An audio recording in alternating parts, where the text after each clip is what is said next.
Good morning and welcome to the 25th meeting of 2015. Everyone present is asked to switch off mobile phones and other electronic equipment as they affect the broadcasting system.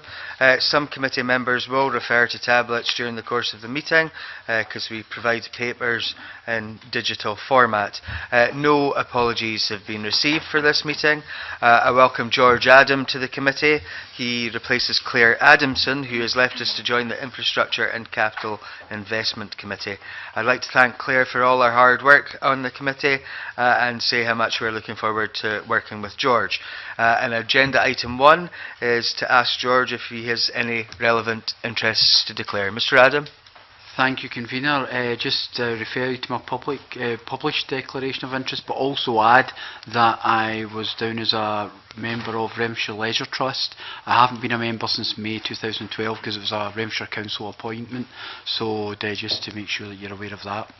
Thank you very much for that, and we'll move on to agenda item 2, which is our main item of business today. It's to take evidence as part of our inquiry into fixed odds betting terminals.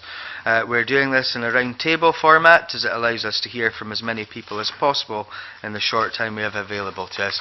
I welcome Councillor John McAlpine, representing Argyll and Bute Council, John Heaton, the Association of British Bookmakers, Miles Barron, the Bingo Association, Simon Storer, British Amusement Catering Trade Association, Adrian Parkinson, campaign. Matthew Zarb-Cousin, I'm standing in for Adrian today, just for the benefit of the clerk. Yeah, Matt Zarb-Cousin, ZARB-COUSIN. Thank you. Okay, Councillor Paul Rooney of Glasgow City Council, Simon Thomas of the Hippodrome Casino, Stephen McGowan of the Law Society of Scotland, Soteris Scholarios, National Casino Forum, and Andrew Lyman of William Hill. Before I start, I'd like to just set out some of the ground rules for the discussion, as we have a lot of participants here today, and I want to ensure that everyone gets the opportunity to participate.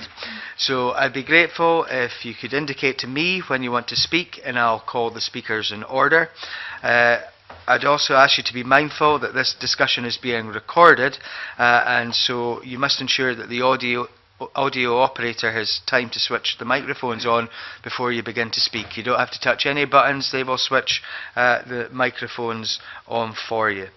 Saying all that, we do want the session to be as informal as possible, and we'll try to ensure that as many of you can contribute, and I would appeal to members as well to keep your contributions short too. Finally, as it's Remembrance Day today, the committee will conclude its session around about 10:45 to allow members to attend the commemoration event being held in the garden lobby. Anyone remaining in this room is welcome to observe a private 2-minute silence. I'll kick off the discussion by asking the question, the devil's advocate question, if you like. Are FOBTs the crack cocaine of gambling or harmless entertainment? And who would like to kick off in that one? Andrew Lyman, please. Convener, I think the simple answer is neither of those two alternatives. Certainly, I think the crack cocaine of gambling is a phrase used primarily by journalists, and there is no clear evidence that gaming machines in betting shops are any more addictive than any other product, any gambling product. If I can make the industry's position absolutely clear, any gambling product has the capacity to cause harm, and does cause harm to a minority of our customer base. And so we are quite clear as an industry that it is not an especially addictive product, but at the end of the day, any gambling product does have the capacity to cause harm to a relatively small minority of individuals, and that's why the industry is so focused on harm reduction, which is perhaps a matter we can return to later on in the discussion. And some of the comments that we've received in response to a survey which we carried out, one of the comments was, just get rid of the things, I'd rather be dead given the financial hole I'm in now. And I think it's right that we take cognizance of the fact that some people are actually harmed by gambling. And those that have responded, I mean, the industry is very much focused on harm reduction. If one looks at the evidence of problem gambling in Scotland, I think the primary evidence is the Scottish Health Survey. And problem gambling affects about 0.4% of the population. Thankfully in Scotland, problem gambling is low by international standards. But if one looks at the processes and procedures that are available in betting shops, then they are actually focused on harm reduction. I mean, if one goes into a betting shop, you will find that we signpost, we fund problem gambling charities, we signpost people to therapy and treatment, we offer self-exclusion in betting shops, and from a William Hill perspective, for example, yes.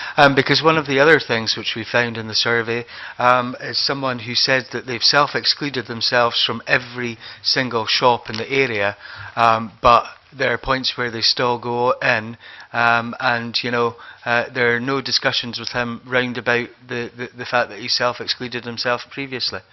Well, if we could sort of just examine self-exclusion for a moment. Self-exclusion works for many thousands of people. William Hill has 2,300 shops in Scotland, 2,300 shops in the UK, and we conduct about 500 self-exclusions a month. So, and if one looks at the whole issue of addiction, the important step with addiction is when someone self-recognises that they do have a problem. And self-exclusion is a way of assisting people to help themselves to control their gambling. Self-exclusion at the end of the day is not a golden bullet. People do breach their self-exclusions, but I mean, from a William Hill perspective, for example, we think we managed to successfully exclude around 80% of people who've self-excluded. So it doesn't mean that people who are determined to gamble don't re-enter the premises. But if you're an addictive gambler, actually you should be seeking therapy and treatment, and self-exclusion is one of a range of tools that we can offer. Councillor Rooney, please. Convener, thank you very much. This is an area that in Glasgow we took very seriously. We were observing a number of bookmakers. We were getting anecdotal feedback from our communities that there was a growing concern about fixed odd betting terminals. So in 2014 we undertook a study, and many of the members around the table participated in that survey. In answer to your question, we don't really know is the honest response. That's the reason why in Glasgow, in terms of our cross-party work, we have called for a commission to actually get the independent evidence I believe that we all require in order to make a committed position one way or the other. We believe that would allow firm policy to be put in place that obviously assists in terms of supporting those who wish to gamble, but also to make sure we protect those who are vulnerable and have problems and have issues, as you've already outlined. What is quite clear is that in terms of these machines, there are some significant differences already. The amount bet and gambled on these machines is actually greater than the combined total for any other form of gambling. So it's important to remember when we talk about horse racing and football coupons that, and indeed the fact is that more has been gambled in terms of these machines.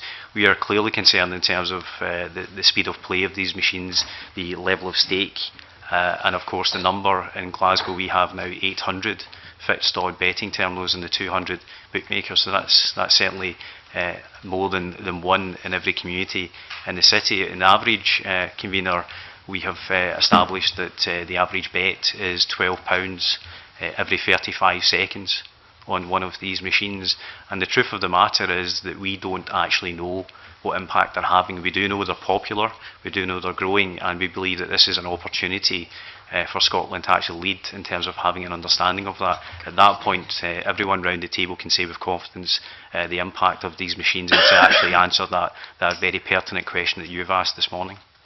Mr. Zarb-Cousin, please. Thank you, Convener. So what we've just heard from Mr. Lyman is an attempt to propagate this idea that gambling-related harm is experienced by a minority of what are termed problem gamblers or faulty individuals, and that really does contradict international evidence, which shows that gambling-related harm is caused by a multitude of factors, including the product, its environment, and to some extent, of course, an individual's predisposition to it. Going back to the original question, whether or not these machines are the crack cocaine of gambling, if we go back to the two most recent British gambling prevalence surveys in 2007 and 2010, secondary research on the 2007 British Gambling Prevalence Survey found that fixed odds betting terminals were the only form of gambling that were statistically significantly associated with this disordered gambling, more so than any other type of gambling. And the secondary research carried out on the 2010 British Gambling Prevalence Survey found that 40% of gambling profits come from 40% of FOBT profits come from people who are either problem gamblers or at-risk gamblers, and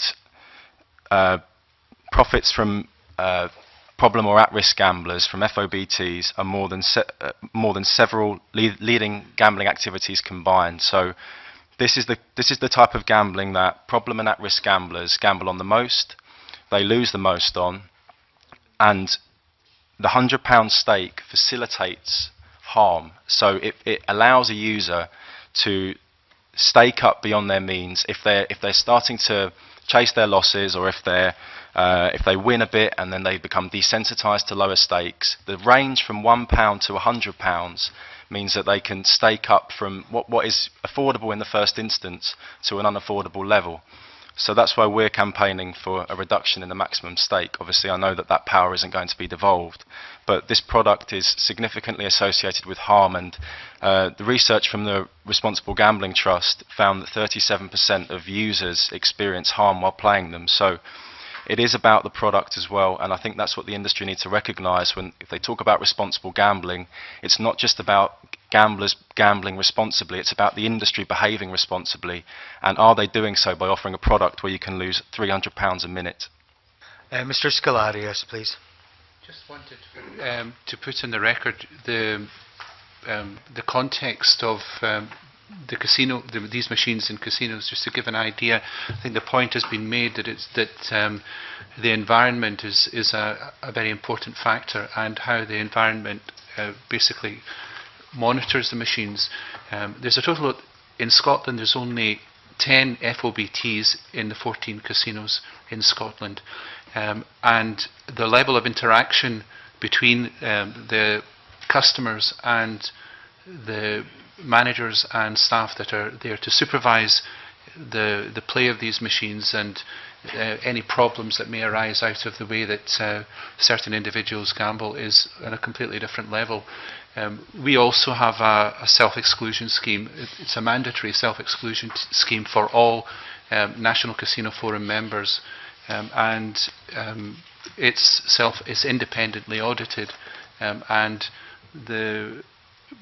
I think the evidence is that it's almost totally observed. So it's really just a question of these are machines. All gambling has to be monitored, has to be managed responsibly. Within the casinos, all the safeguards are there, and is given the seriousness that it deserves. I think it's the level of manpower, the level of supervision is the key thing. So, just for the record, 10 FOBT machines in the 14 casinos in Scotland. That's correct, yeah. Thank you. Councillor John McAlpine, please. Thank you. Sorry. No, you don't. Thank you, Convenor. On behalf of Argyll and Bute Council, I'd just like to thank you for the opportunity to speak here today. The most important statistic I see in all the information we have here is the comments that we have from the members of the public who have actually come back and said what this is doing to their lives and doing to their families. I think that's the crux of the whole matter. And I think, for example, there's a lack of knowledge within councils, within MSPs, MPs, exactly what goes on in bookmaker shops. And one of the reasons why I highlighted this to our council, because I don't think they actually got the idea of just exactly how much people were spending in these premises. We're talking more and more about reasons why there's more uptake in food banks, reliance on payday lenders, and why at the moment we have more children in the care system. Now, I'm a member of NHS Highlands Health Board, and I know for a fact that is the case. And we say, well, why is children being affected? But if the main breadwinner of the family is not going home with the money to support his family, then therefore somebody's going to suffer. Or her family. Or, sorry, or her family, yes, that's true. So from that point, I think that we really have to look at it. The industry here is well represented, and it's nice to see that they're all getting on together and they're all singing from the same hymn sheet. But they talk about the treasury and staff wages. Where would that go? Where would the money go? But our local economies are suffering. Our high streets are suffering. Every street you see has got the next second shop is either a bookmaker's or a charity shop. And as a local councillor, I see my role as supporting the local economy. And the money's not going back into the local economy. So I feel that we really have to look at that. I have other things here which we look at. I mean, I think the other things will come up. The question still basically is crack cocaine or a harmless bit of fun. Thanks, Convenor. Well, in my opinion, it is the crack cocaine, and it's no longer fun. Thank you. Mr. Heaton, please. Convenor, you introduced me as a member of the ABB, which is true, but I'm also chairman of Scotbet, which is Scotland's largest independent betting chain. And to echo some of the comments made by Mr. Lyman, clearly there is an issue here. We do recognise that, and certainly at Scotbet we have joined Senate and we've done all that we can to make sure that if there is any problem gambling in our shops, it's addressed. Now, there's a lot of comment about the amount that these machines take, and I give you the facts. I have 3 in my shops on average. We're allowed 4. Frankly, they don't pay enough for me to put 4 in. We take, on average, per machine, £425, which is a lot less than some of the numbers that I hear bandied about. Now, these are Scottish numbers. I'm giving you my figures. I take, in terms of profit, I make about 37% from the machines. I don't make more from machines than I do from sportsbook.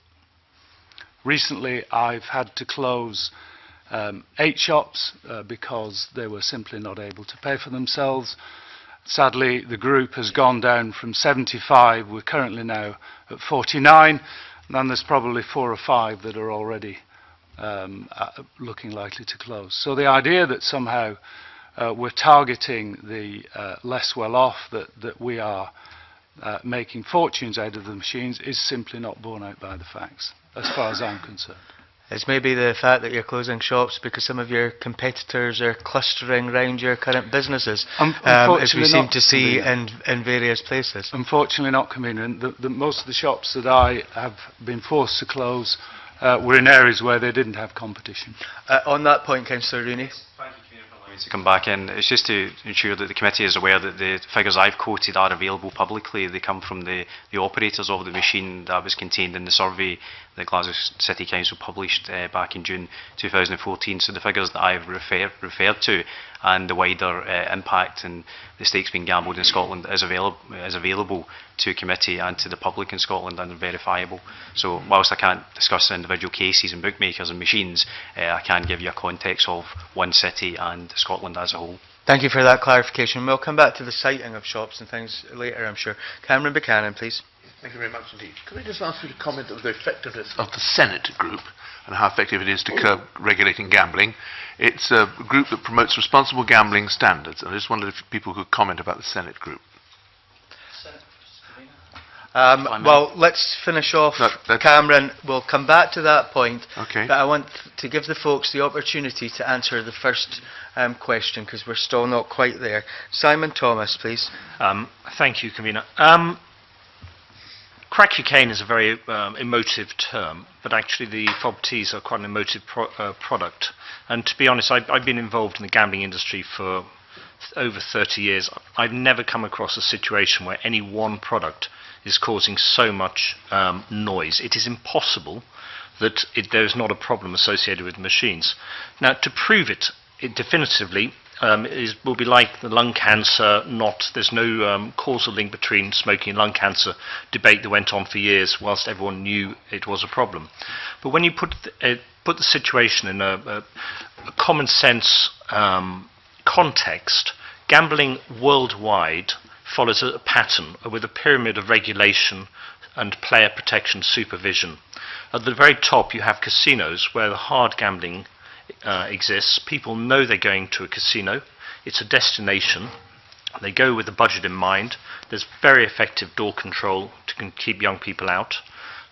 There's very effective supervision. I have the largest casino in London. I employ 600 staff. I have over 250 staff that are trained in problem gambling awareness.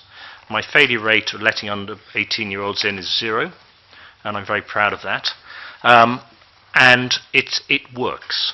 And yet we have machines, slot machines that play at £5 a game, and our roulette runs at about 1 game every 100 seconds. At the bottom of this regulatory pyramid you have seaside arcades, and whether or not you think children should gamble or not, there are low supervision environments where you have the penny falls and things like that where children can play. And then in the middle, traditionally worldwide, you have the ambient high street gambling, bingo halls, arcades, betting shops, and worldwide the average stake is around £2 per game. And they are lower supervision environments where gambling is ambient. We've got a situation in the UK which is it is so out of kilter with the rest of the world to have £100 a go roulette machines playing a game every 20 seconds on the high street in easily available sites. It is not surprising it's causing a problem. And when the figures are quoted of national figures, averages, as soon as somebody starts talking national average, you have to go a little bit deeper. The prevalence study said that 11% of people playing FOBTs were problem gamblers.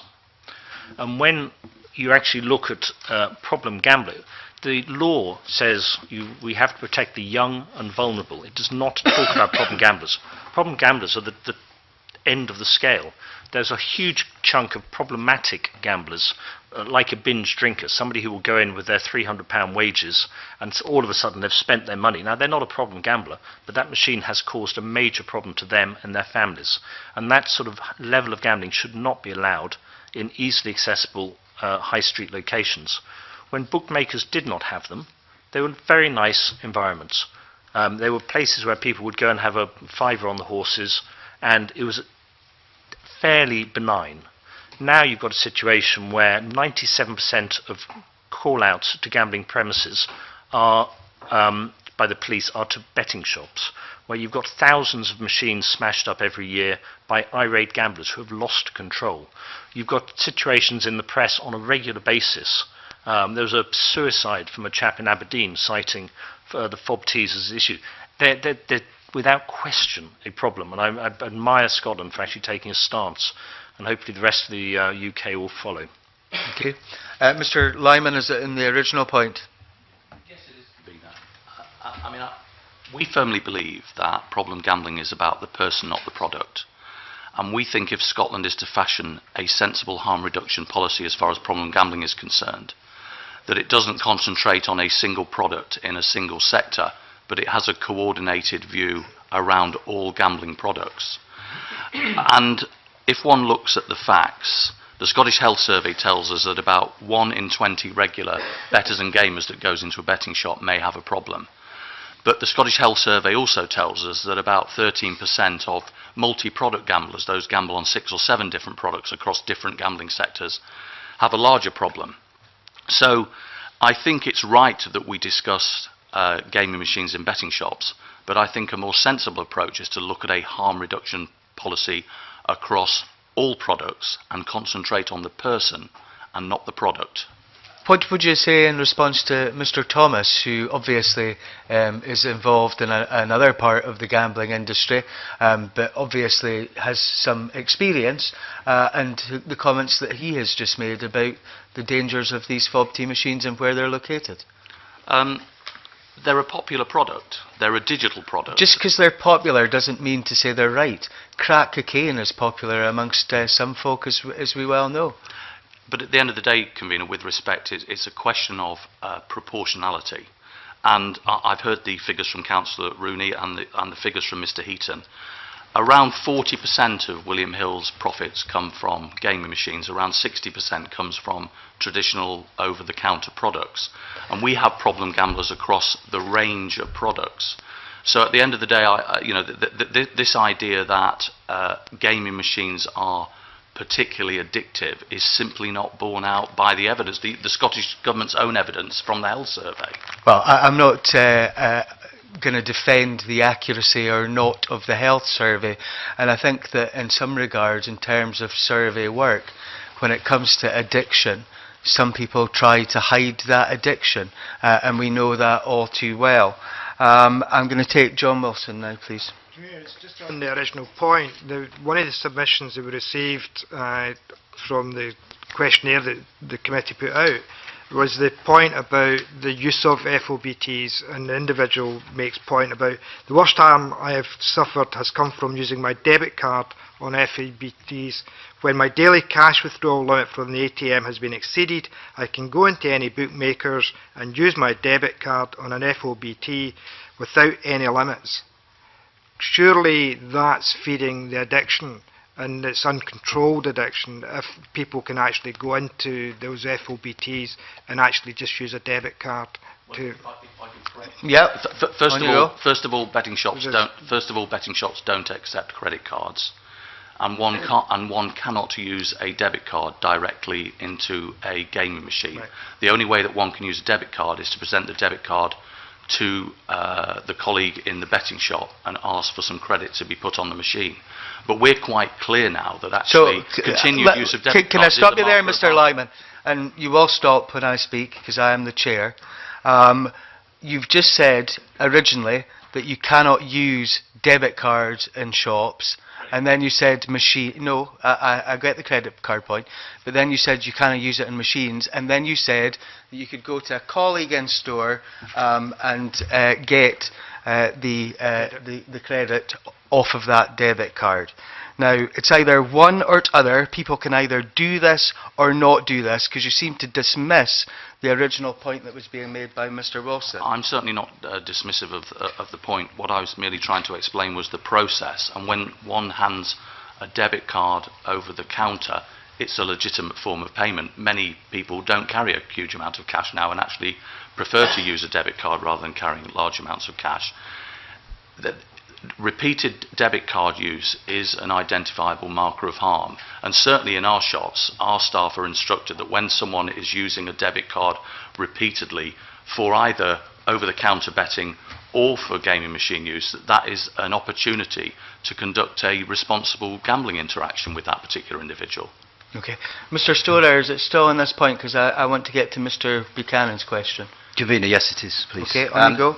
Thank you very much. I think we can bandy figures around and use them to support our particular position, but I think that, and I know that the bookies and others have brought in a number of schemes to protect the vulnerable and do all the things they say. But the fact is that if we had known then, when these machines were brought in, what we know now, they wouldn't be allowed. And I think that's the key thing as to whether they are the crack cocaine or whether they're harmless gaming. Clearly the machines have caused a huge amount of problems. It's obvious from the coverage there's been nothing but negative stories for many, many months, if not more than a year, on these stories. I've not read anything that's positive about them. Most political groups within the UK, most local authorities, most groups are anti them. So we can argue and use figures to support them and say, well, we're doing everything we can to protect the vulnerable, and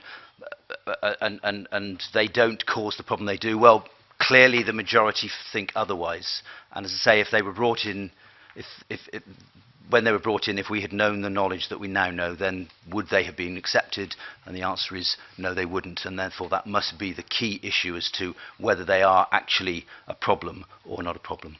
Thank you. I'm going to come to Mr. Buchanan's question now about Senate. Do you want to give us the gist of it again, please, Cameron? Fine, thank you, Convener.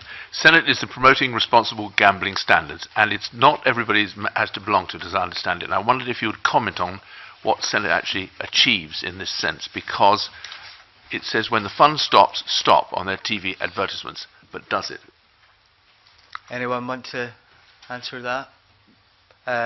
I'll take Mr. Zarb-Cousin first, please. Thank you, Convener. I think this is part of an overarching strategy from the betting industry to reduce this issue to one of individual responsibility and not about the industry's responsibility to provide products that are safe and enjoyable.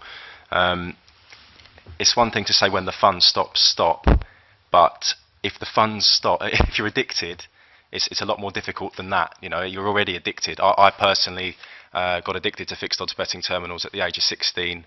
I lost more than £16,000 and got into a lot of debt on them. And if it was as easy as knowing, well, the funds stopped, I better stop now, then I wouldn't have got into that situation. So I'm quite sceptical of the efficacy of these sorts of advertising campaigns. I do think that it would be more productive to put restrictions on products and bring them into line with the machines that are found elsewhere on the high street. Thank you. Mr. Heaton, please. Yes, we joined Senate voluntarily because I felt that we do have a responsibility to our customers. And as far as Senate is concerned, we have removed all advertising material from our windows about the machines. We have responsible gambling messages in the windows, and we have organised the TV campaign. And I accept that for some people, a TV campaign messages about problem gambling may just wash over and they are addicted and have a problem with a wide range of gambling products. But what we're trying to do is to stop people coming into our shops who might ultimately have a problem with gambling. And I think that we have worked hard, and our staff work hard, to make sure that if they do see someone in shops who might have a problem, that they interact with them. Okay. Councillor McAlpine, please. Yeah. That's interesting what you say there, because in Argyll and Bute you have one premise in Campbelltown.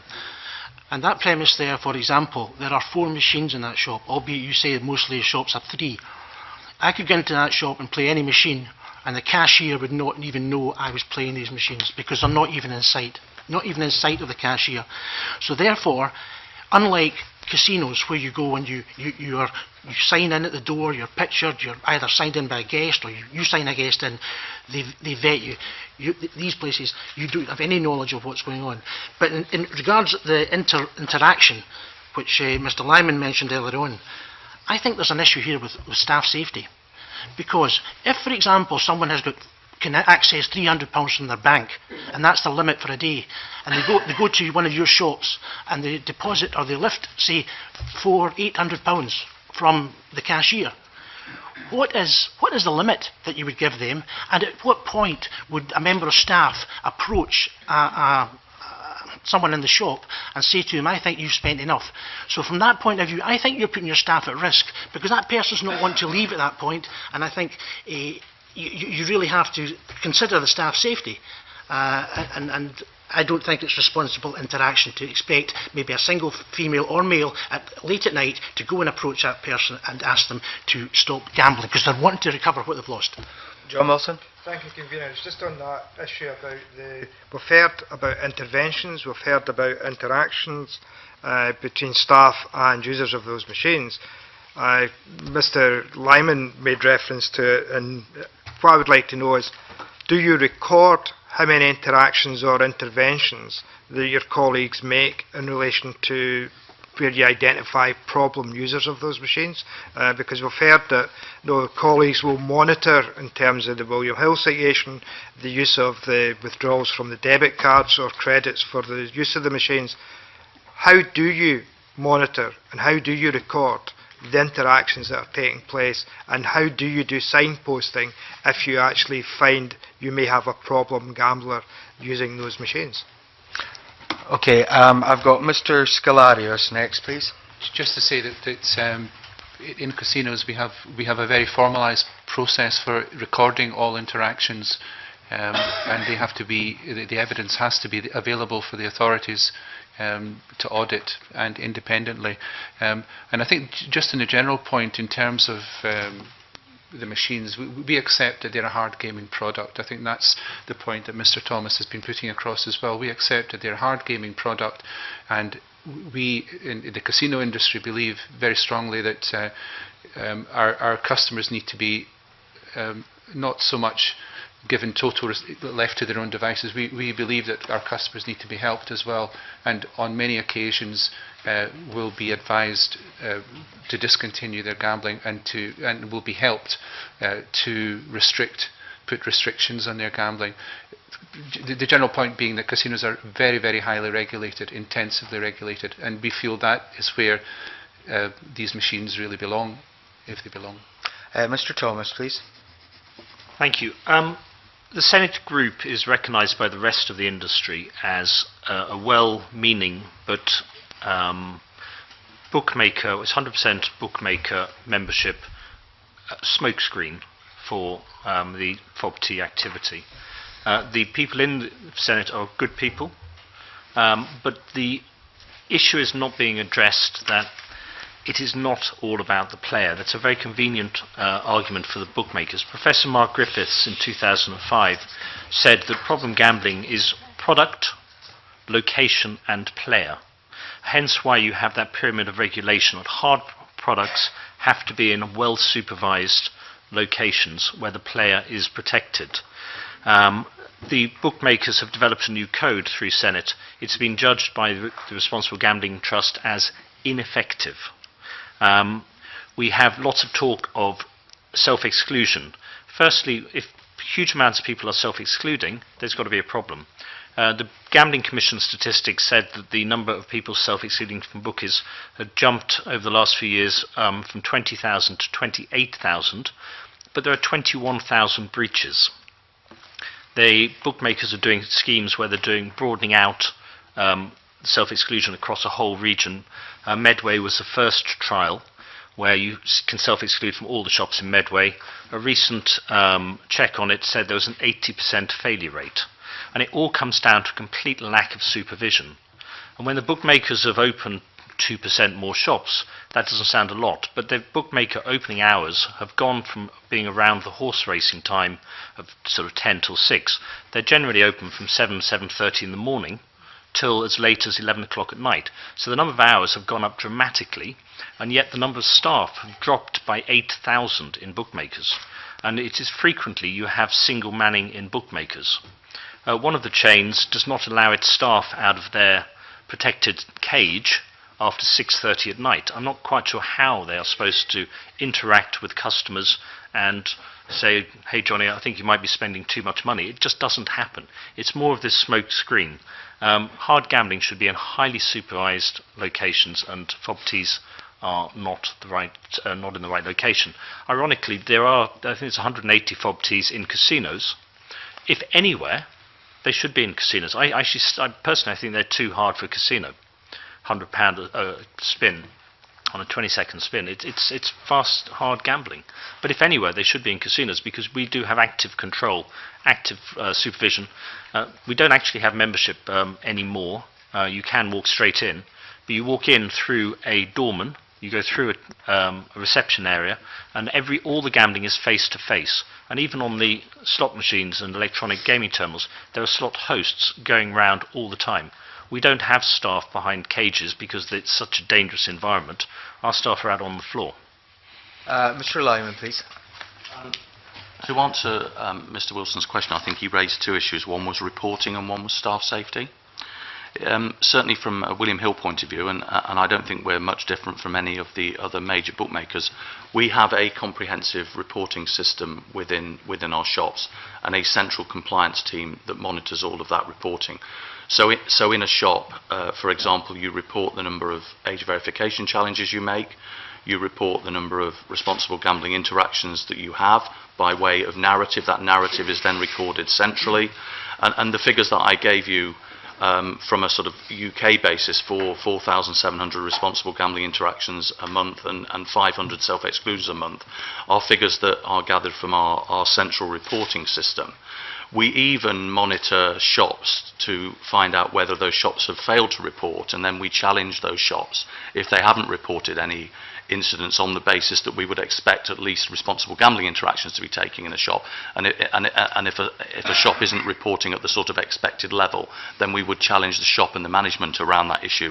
So reporting in betting shops is fairly comprehensive, and indeed, you know, in betting shops, the supervision of machines is a priority.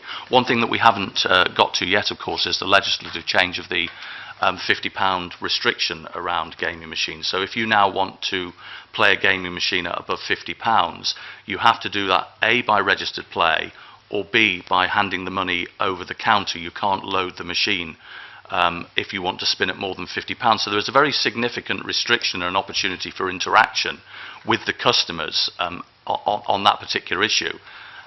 So monitoring and supervision is as strong in the betting industry as it is in the casino sector and any other sector. I don't pretend we're any better or any worse, but the idea that we are less supervised or that regulation is lighter in the betting industry is a complete misnomer. Sir Thomas's point that at points staff in certain bookmakers cannot get out of their cage, so how can that supervision be taking place? Well, one has to look at other control measures. For instance, within the William Hill estate, we have a third-party monitoring system within all of our high and medium risk shops. And by Q1 of next year, we will have a third-party monitoring system in all of our shops. So if people are loan working, then if there is any problem, they can actually sound an alarm or the monitoring and services. that's all fine, and that's for the protection of your staff, and I understand Yes. that. But how can they monitor problem gamblers if they're locked in a cage? Well, first of all, the machines are controlled from behind the counter, so all the machines can be disabled from behind the counter. I've said that... I've seen this. I actually watched a programme about Cllr bookmakers that was on lately, where it has to be said those machines were very rarely used. But cutting somebody off at a point is actually going to cause a huge amount of grief for your staff, who you've already said are in these occasions lone workers. Is it likely that they're going to cut off those machines knowing that it might all kick off? I mean, there's obviously a right and a wrong time for intervention, Convener, but in the majority of cases, our staff carry out effective, responsible gambling interactions across the piece. There will be people that, you know, every retail unit has someone in it whose mother never taught them any manners, and so there will be difficult people that go into betting shops from time to time. But our staff are experienced, and they do get the support if we have a difficult customer. For example, it may be inappropriate to challenge a customer at a particular point in time, but the challenge then can be delivered the following morning when that customer comes into the betting shop again, or the district manager can be called to go down and speak to that customer. Is in last thing at night when there's a lone worker, and then will be in first thing in the morning. That kind of situation actually sums up where I think the difficulty in all of this is. Councillor Rooney, please. Convener, thank you very much. As part of our research last year, we did speak with trade union representatives and staff representatives who were concerned about the single working fin stores, and the situations that have been referred to are not uncommon, where you have a single member of staff who has been asked to increasingly make those interventions and to actually take the responsibility of ensuring that the welfare of the gambler is upheld. And for me, that is very questionable going forward. We asked the question initially about whether the crack cocaine of gambling. I'm certainly content, as our colleagues in Glasgow City Council, with the term mini casinos, because they are mini casinos. It's a question of whether or not they are appropriate for communities across Scotland. Clearly, our position is that this is a public health issue. Gambling is a public health issue, and it should be treated as such. I think the tragic circumstances that we referred to earlier in the meeting that were reported in the last few weeks demonstrate again that there's a lack of structured support for people who have gambling problems. I feel it's appropriate that at this time that we acknowledge during this discussion that there is a problem. I think what we need is an understanding of what the harm is, and thereafter to make sure that we have the appropriate balances in place. What we've heard again from the industry this morning actually reassures my position that self-regulation is not the way forward. Convener, you're hearing again the industry are saying that they are using advertising, they are making more interventions than ever, but what we're not hearing is the difference that that's making. And I think what we require in Scotland is the ability to get that independent piece of research, and my offer to everyone around the table is to support that position, and that way all of us, when we reconvene, can actually be reassured that we have got safeguards for people who have gambling problems, and where fixed odd betting terminals fit into that. Okay, I've got a number of folk who have signalled, and some of them want to come in specific points. Willie, was yours a specific point on something that's come up or on this? I just wanted to ask about the technology side of this. Can Convener, I come back to you in that regard then? John Wilson, please. Thank you, Conveners. Just to go back to Mr Lyman's figures, Mr Lyman, you made reference to 4,500 interventions by your colleagues in a month. Is that correct? Yes, that's correct. So that's the UK-wide figures. So if we extrapolate those figures and then translate them into what would normally be seen as Scottish figures, we're talking about almost 5,000 interventions a year. That would be right. In Scotland. Is that recurring interventions, or is that individual interventions within individuals coming into the shop and then being excluded for the shop? Some of those interventions will be in respect of the same individual, and those interventions cover a whole wide spectrum, because problem gambling covers a whole wide spectrum. There is addictive gambling, which is the top end, which affects a very small percentage of gamblers, and then there are those, I think as Mr Zarb-Cousin mentioned, those people who just simply spend too much time and money gambling. And the issue is that the intervention will be appropriate to what has happened in the shop. Some of those interventions may be customer generated. A customer may say, I've spent too much money, don't ever let me in here again, in which case we would point out how self-exclusion would take place. So I mean, and I think at the end of the day one can use those statistics as a stick to beat the industry with, but we're really proud of the fact that we do make positive interventions with customers, and customers do self-exclude from our shops, and we actually help the minority of people who suffer from problem gambling. Mr Zarb-Cousin, is it still on this point? Yes? Yes, it is, yes. Thanks, Convener. It's also on the, because Mr Lyman mentioned the government's measure where you have to now sign up to a loyalty card if you want to bet more than £50 a spin or identify yourself to staff, and alluded to the fact that this would be a better opportunity for interaction. Well, what's actually happened, friends of mine have signed up to the loyalty cards, and in a display of egregious opportunism, as we've come to expect from the bookmakers, they have started to bombard these people with text message marketing. Now, bearing in mind that the government introduced this measure on the basis that, on the assumption that people who are betting more than £50 a spin are more likely to be the players experiencing the most harm. It's slightly irresponsible, I think, to say the least, to start bombarding these players with text message marketing. And the second issue as well is on the code of conduct. Now, when the code of conduct was introduced in April 2013, it was billed as world leading. And this would give customers the opportunity to set their limits and set time and spend restrictions.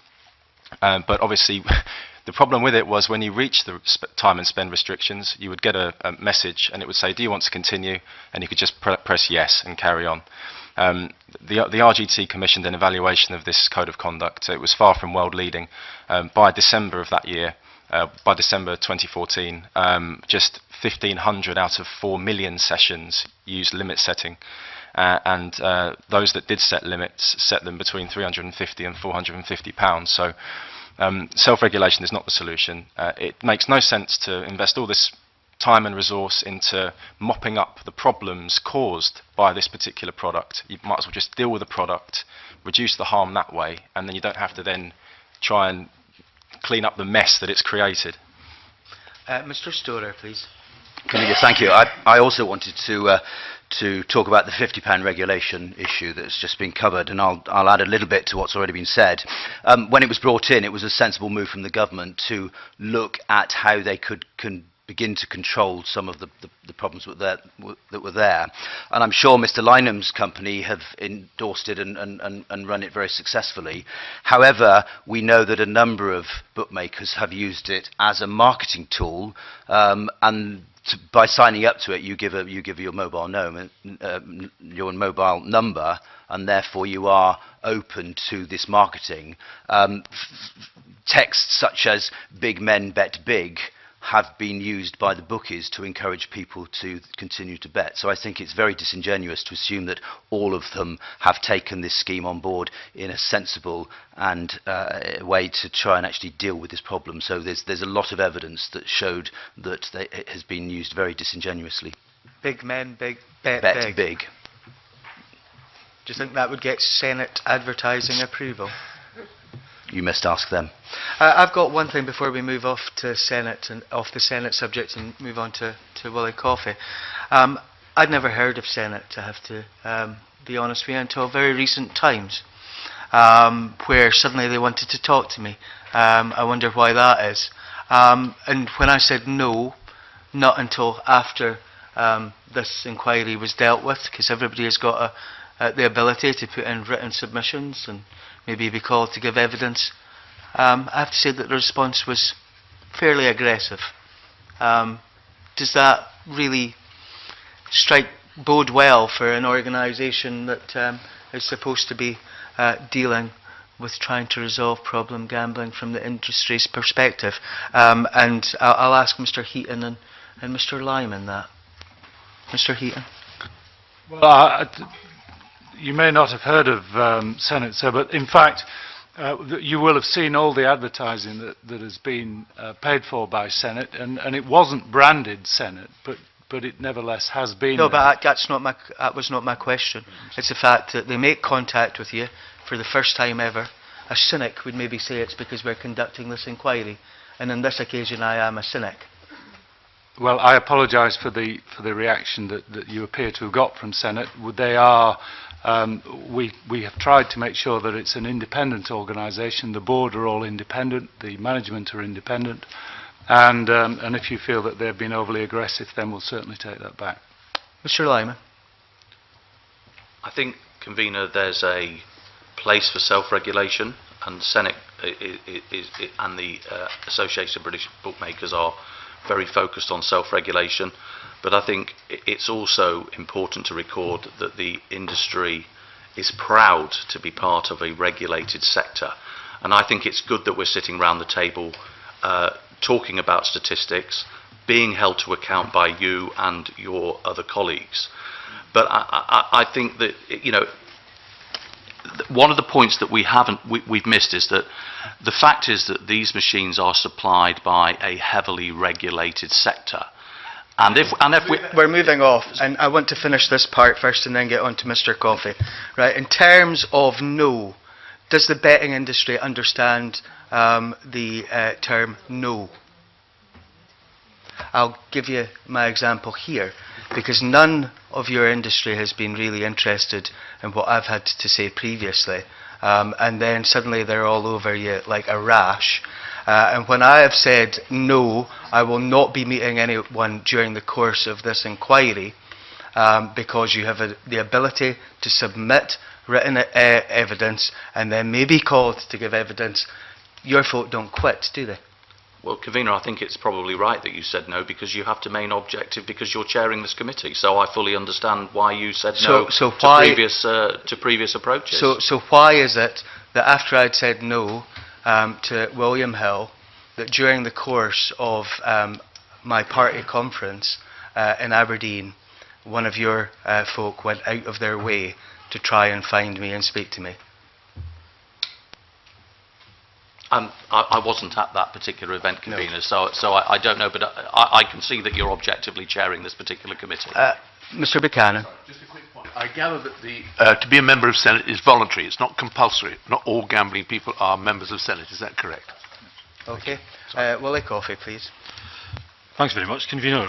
I was hoping to ask colleagues a wee bit more about the technology side of this business. We heard some questions being opened up by Mr. Wilson there that I think take me down this pathway.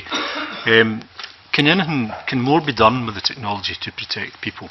It seems to me that the sophistication in the machines, and they are very sophisticated, is all focused on the experience that a person might have and the enticement to gamble, and perhaps less so of a focus on the protection of the individual.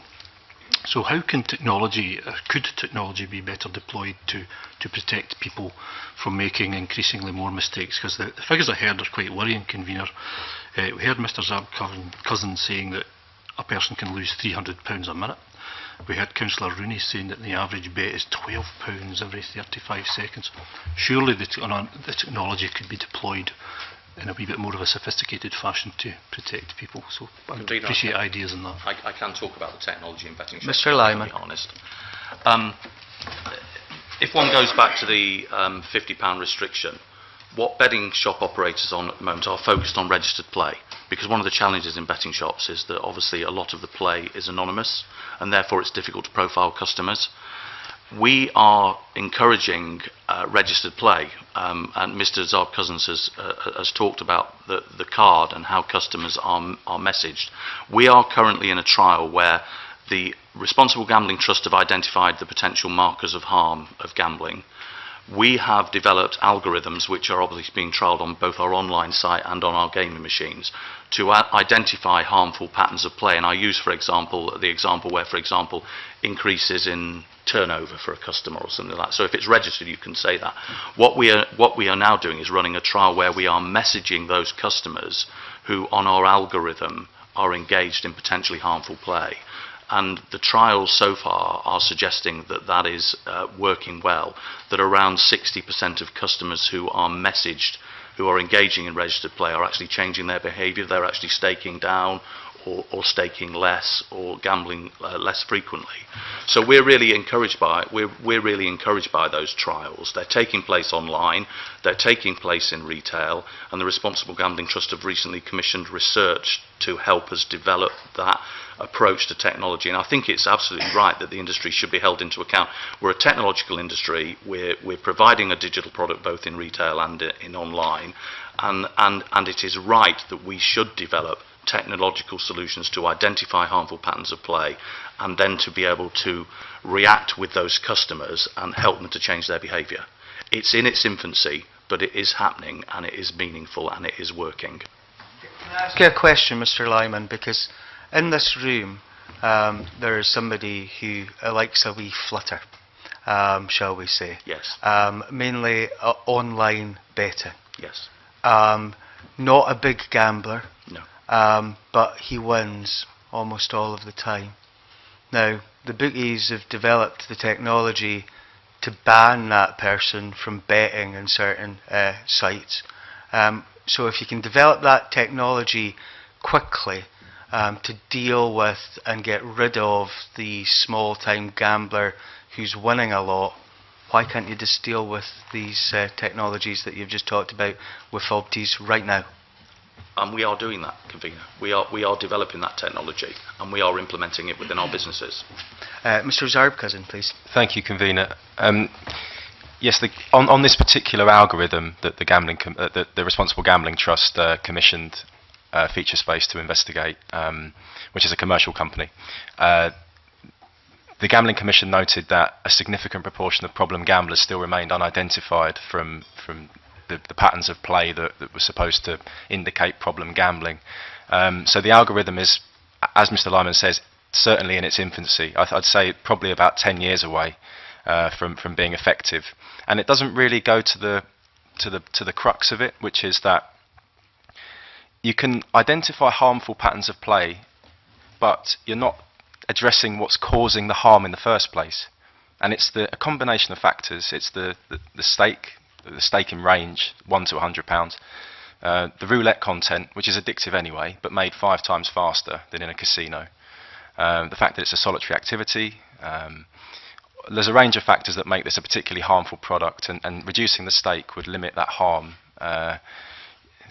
There's no good identifying harmful patterns of play if once you've identified people experiencing harm, you don't know what to do once you have identified those people.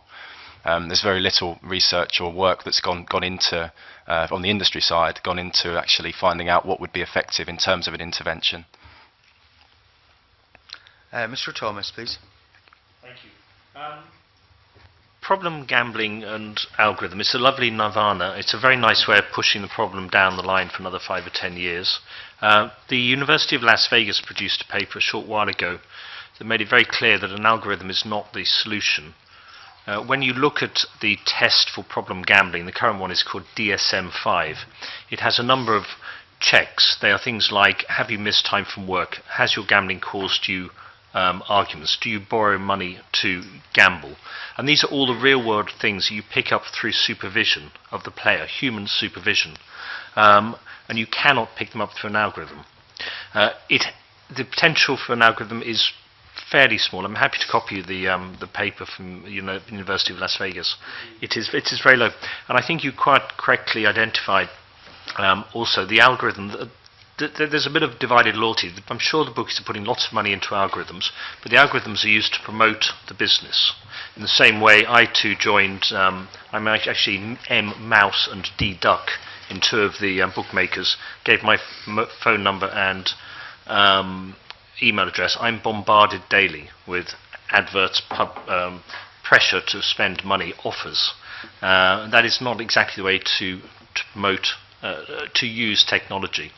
And additionally, the staff who are supposed to carry out all of this supervision and player interaction following any algorithm popping up from behind their bandit screen, in some of the bookmakers they're also incentivized on the machine's performance.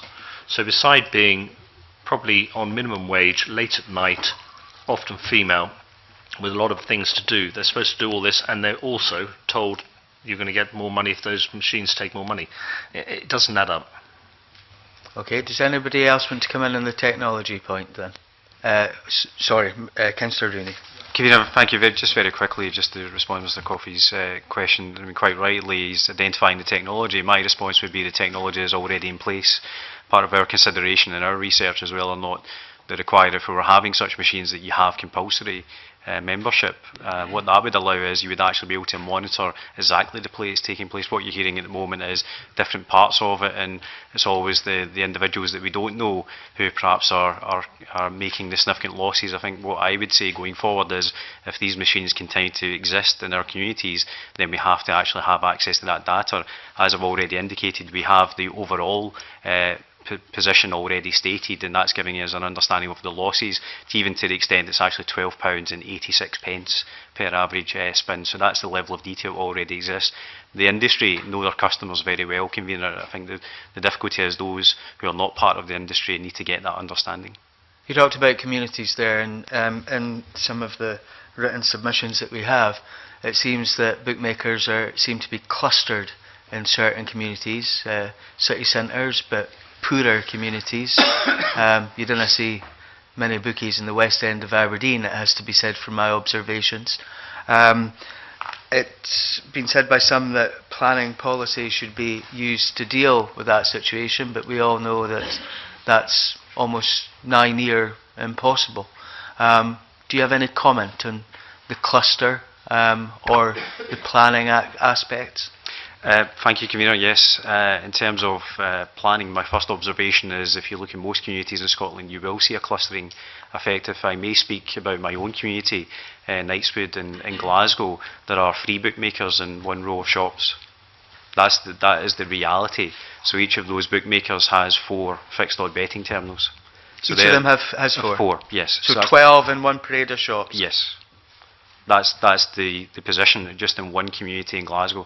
I've already made the committee aware of the fact that we have 200 bookmakers in Glasgow, 800 fixed odd betting terminals, so that is the scale. My position and position of the council, as I've said on a few occasions, is a cross-party position we have taken around this, is we want to do whatever we can at local government level. We also clearly require the support of governments, both at Scottish and UK level. Clearly we would like to make sure that the powers are with local government to ensure that appropriate decisions are taken.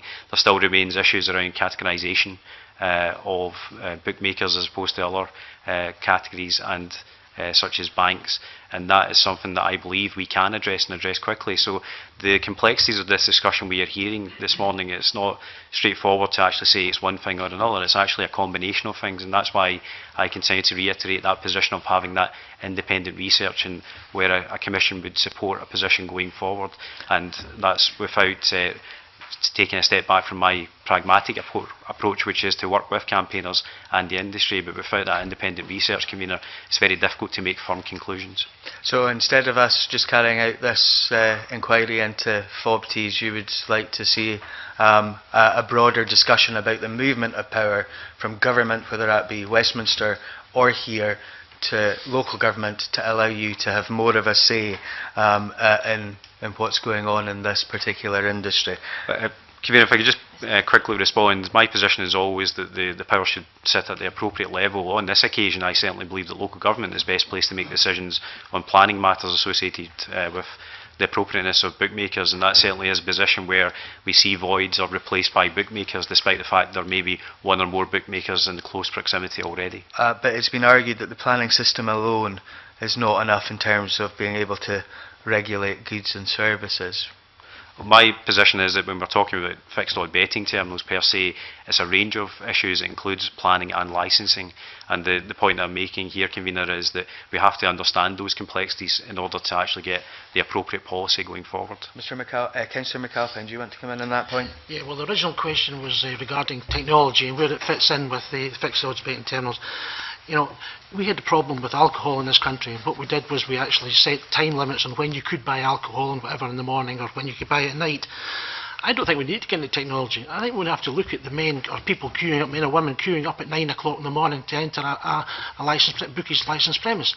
That to me would indicate that there is a problem in our communities, and I think staff should pick up on that. And I don't know why we have shops open at 9 o'clock in the morning when sometimes we don't even have shops open at that time. I think we have to try and tighten up the laws on the opening hours of shops as well. Mr McGowan, please.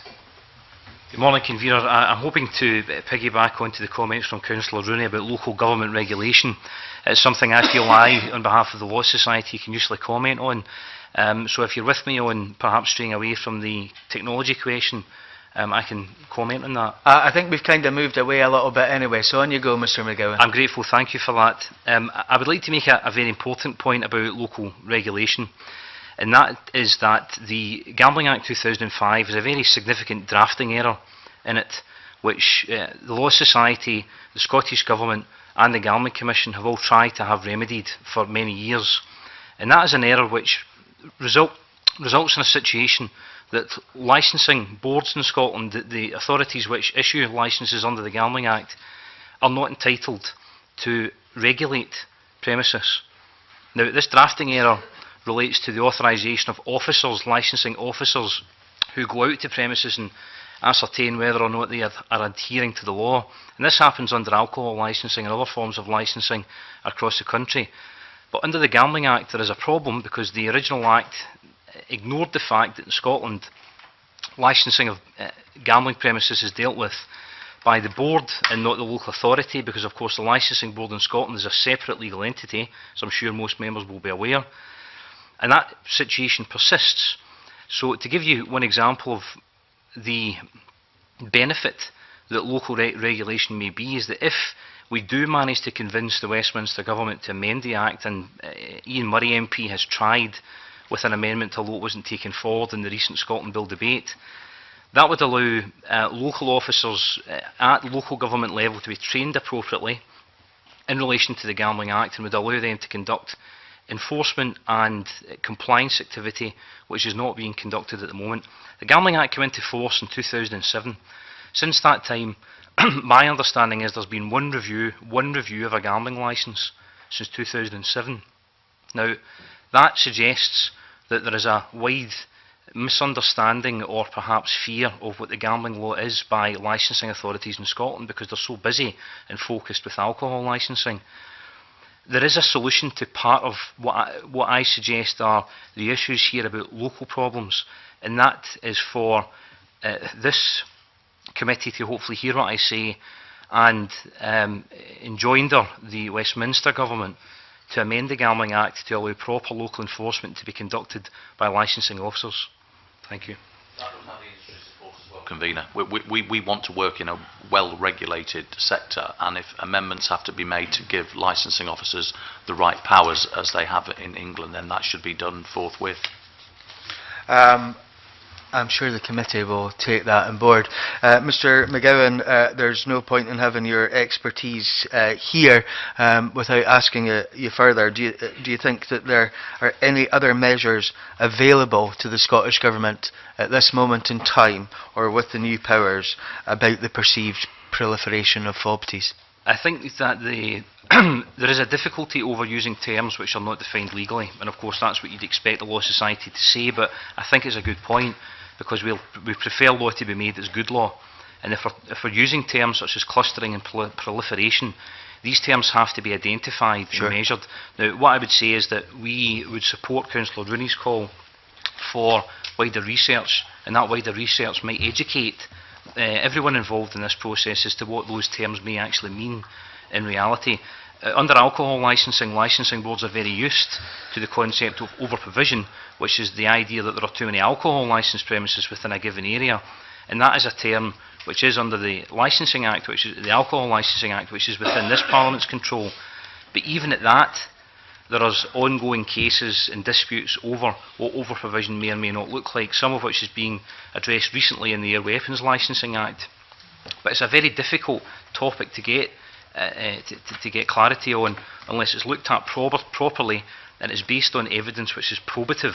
And I think the only way we're going to get to that is by a review which Councillor Rooney suggested, and the committee would support that and certainly has done in its response to this committee. Can I ask, would there be greater scope to review existing licensing if we had a further look at the Gambling Act? The existing provisions for review allow licensing boards to call for a licence in on the idea that there is someone somewhere alleging that harm is occurring or that there is a problem. But as I said, in my own experience, I may be wrong, but my own experience, there has only been one such hearing across the 32 licensing boards since 2007, and I put that down to the lack of ability of local government officers to conduct enforcement and compliance processes. But unfortunately, the only way that we can remedy that is by having Westminster amend the Gambling Act itself. Or for the Gambling Act to be devolved? Well, that would be a separate solution which would allow this Parliament to then amend the legislation as this Parliament sees fit. Do we have a difficulty in some regards over this area because there is that division of responsibility? There are two difficulties with that, Convener. There's the constitutional law difficulty and then there's a licensing law difficulty. If I can focus on the constitutional difficulty, there is a perceived issue with having some premises that are licensed in Scotland controlled by one part of the law, which may be Westminster, and some other machines or other premises which exist in Scotland which would be controlled by other law which may arise as a result of the Scotland Bill. The Law Society's position on that is that is a constitutional problem, because it creates a situation where you have perhaps one premises and a premises next door to it, and they are both regulated under separate areas of law, and that's not good. Thank you, Mr McGowan. Mr Zarb-Cousin, please. Thank you, Convener. Just picking up on this point about what constitutes over-provision. So the context within which we operate at the moment has been identified by the Association of Town and City Management, who released a report this year that found that between 2004 and 2012, the number of betting shops in our town and city centres in the UK has increased by 43%, and in Scotland that growth rate's been 80%. And this has been driven by fixed odds betting terminals, which should be an ancillary product to a betting shop's core business of over-the-counter betting.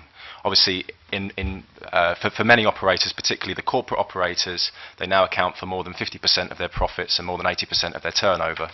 But clustering only occurs, well, certainly in the cases where one operator will open two shops within walking distance of each other. That only occurs because they're trying to increase the number of machines in a particular area, which is driven by what should be an ancillary product. So we obviously support restrictions on this product, and we want to see betting shops return to their core business of betting. We're not an anti-gambling group at all. We're now getting really tight for time, and I may choose to reconvene depending where we're at. But Mr Stewart? Convener, thank you. I think as far as the number of betting shops and the number of machines, I think the issue is much more about the level of stake. If the stake was brought down to be in line with other high street activities, the number of shops and the number of machines would become irrelevant. I think it's all to do with the stake, and I would support that we're pushing the British government to bring that in line so that that stake is brought down. And I think a lot of the problem would disappear if that was the case. There would be less reason for them to have so many machines and so many betting shops. Mr. So I think Barron, the stake is the I'm aware issue. that you haven't contributed. Have you got anything that you wish to say, or don't feel forced into it? No, I thank you for the opportunity. Convener, may I speak? Yeah, please. I'm here to represent the bingo industry in the UK, of which there are 50 bingo clubs in Scotland. We don't currently have FOBT machines, and we don't wish for them. So you may actually ask the question, well, why am I here? Why did we respond to the consultation? Well, I'm here because we are concerned in the bingo industry that any unintended consequences, or actions taken around FOBT machines may indeed affect our industry. Thank you. Mr. Thomas, please. In terms of what else the Scottish Government can do, I think we're all, perhaps with the exception of the bookmakers, quite convinced there is a problem that needs dealing with. And it isn't clearing up the mess, it's actually going to the core of the problem. Councillor Rooney is absolutely right. The effect on communities is damaging and needs to be addressed. And in the UK, in Britain, 93 councils representing their communities have put forward a Sustainable Communities Act motion asking for the stake on FOBTs to be dropped to £2. The Scottish Government has an amazing network and great power. If it can add pressure to that system, then clearly that would help sort the problem. Lord Tim Clement-Jones has got a private members bill going through Lords. Again, if the Scottish guns could be turned to actually support that, it would be very welcome. And if the concern obviously then comes, if the FOBTs are cut down to £2, what happens? There's a couple of reports, one by Landman and one by NERA, that are referred to in my evidence. The NERA report actually said if it goes down to £2, the effect on the communities will be the number of betting shops will reduce, particularly where there are unwelcome clusters, and they thought 700. But the effect on the community would be there'd be 2,000 more jobs on the high street, because money would go either onto over-the-counter back to the traditional betting or to other more labour-intensive high street activities. So it would be very positive for the community. Mr. McGowan, I'll take you if you're very brief. I just wanted to add a very short comment about planning law, which was mentioned. I forgot to say that my understanding is this Parliament did look at amending planning law, and it decided in April of this year that there was to be no change made to planning laws in respect of betting premises. I just thought I should put that on record. It may be an idea that some of us may want to have discussion with the panel that's currently looking at reviewing planning, if we have anything to say on that point. Can I thank you all for your evidence today? That has been extremely useful. The next meeting of the committee is on Wednesday the 18th of November, and I now close this meeting. Thank you.